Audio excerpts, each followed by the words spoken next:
长达半年的时间，我们不断的告诉大家，2024的美国这一场总统大选，它的焦点会是在内政，特别是边境的议题，不会是大家想象的乌克兰战争，或者是和中国之间的任何贸易或是军事的冲突。而最近呢，果然拜登也意识到边境问题将成了他竞选里头最大的毒瘤。他特别来到了德州的边境，川普也来到了德州边境，两个人同一天抵达。川普诉求的，他很聪明，他诉求的就是最近有一个移民，这位移民呢，他杀死了当地的人，他所犯下的罪行。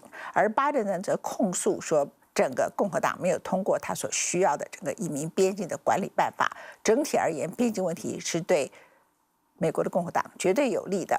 而过去德州呢，将好多无证的移民直接就送到纽约市、芝加哥、费城、丹佛跟洛杉矶等城市，其中有超过17万的移民送到了纽约市。根据《纽约时报》的统计，而对这些城市都造成很大的财政负担。其中，比如说财政比较困难的 Denver 就花掉了他们10%的每一年的预算。The president and the former president who wants to replace him in the White House played the blame game today along the U.S.-Mexico border. President Biden traveling to Brownsville, Texas, urging Republicans to reconsider that bipartisan Senate border bill killed by Republicans in the House. We need to act. It's time for the speakers and some of my Republican friends in Congress who are blocking this bill to show a little spine. Now, 325 miles away, Trump was in Eagle Pass, where he took a much different approach. Now the United States is being overrun by the Biden migrant crime. It's a new form of vicious violation to our country. It's migrant crime. We call it Biden migrant crime, but that's a little bit long, so we'll just leave it. But every time you hear the term migrant crime, you know where that comes from. President, who didn't address Trump's attacks, said they should work together. Instead of telling members of Congress to block this legislation, join me, or I'll join you, in telling the Congress to pass this bipartisan border security bill. So instead of playing politics with the issue, why don't we just get together and get it done? 川普并不这么想。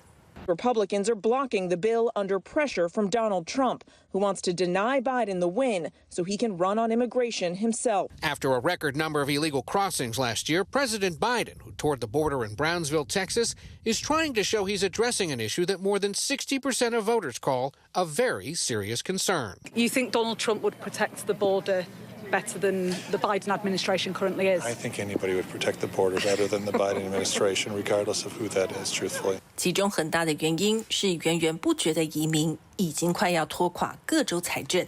I don't see an ending to this. This issue will destroy New York City. The present migrant crisis is quite unprecedented, both in scale, in the diversity of the nationalities that are coming to the border, and the impact it's having not only on the border states, but in the states and cities inside the country. Texas is providing charter buses to send these illegal immigrants who have been dropped off by the Biden administration to Washington, D.C. We are sending them to the United States Capitol, where the Biden administration will be able to more immediately address the needs of the people that they are allowing to come across our border. Since the first bus of migrants to Washington, D.C., Texas reported it has transported over 100,000 migrants to cities such as New York City, Chicago, Philadelphia, Denver, and Los Angeles. 原因之一是这些都是民主党执政的城市。And this crisis is expensive. In 2018, New York City spent roughly $258 million to fund its immigration services, adjusted for inflation. By fiscal year 2023, the city had spent $1.47 billion servicing those seeking asylum. The city of Chicago spent over $194 million on its new arrivals mission since October 2022. Denver is estimated to have spent between $36.3 million to $39.1 million on migrant support services in 2023. 拥有75万人口的丹佛市已接收了近4万移民，是全美人均移民数量最多的城市。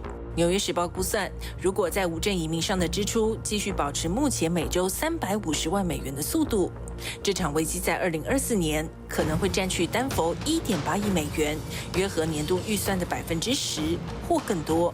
Definitely both a humanitarian crisis for the migrants that are arriving, and it is creating a fiscal crisis for the city. Although immigration has primarily been an area of federal oversight, experts say there just isn't enough federal funding for cities to work with. The current level of federal funding provided to state and local governments is a drop in the bucket compared to the need. Congress has provided a very small amount of money of $800 million for a FEMA program for the entire country for last fiscal year to provide assistance to cities in aiding these newcomers. But cities say this isn't enough. For instance, the $145 million allocated to New York City is less than 10% of what the city spent on migrant services in fiscal year 2023. They want more people in their sanctuary cities. Well, we'll give them more people. We can give them a lot. We can give them an unlimited supply. And let's see if they're so happy. They say we have open arms. They're always saying they have open arms. Let's see if they have open arms. Even sanctuary cities that said, come one, come all, are now begging the Biden administration to unloose the coffers and get them more federal money, which is why it's become such a big issue in Washington, because you're asking essentially a Congress that passed laws that explicitly ban what the president is doing in terms of catching and releasing people at the border and his parole programs. You're asking that same Congress that's watching the laws that it wrote be flouted to pony up $20 billion or more to go to grants for people crossing the border, to provide services in many cases that are not provided to American citizens. So it's become politically contentious. It's scenes like this in downtowns across America that feed fears about immigration. President Biden knows he has to turn this issue to his advantage if he's going to prevail over Donald Trump. 拜登的方法居然是把自己变成川普。Is also now considering taking executive action, including tough new asylum restrictions and capping daily border crossings. 纽约时报说，拜登考虑的行动之一是援引移民与国籍法。该法条允许总统暂停对任何有损于美国利益的无证移民入境。只能说此一时彼一时。The last time a Biden visited the Brownsville area, it was election season 2019. At the time, Jill Biden visited a migrant camp across the border in Matamoros, Mexico, as her husband promised humane border policies. Some in Brownsville took to the streets today to remind him of those promises.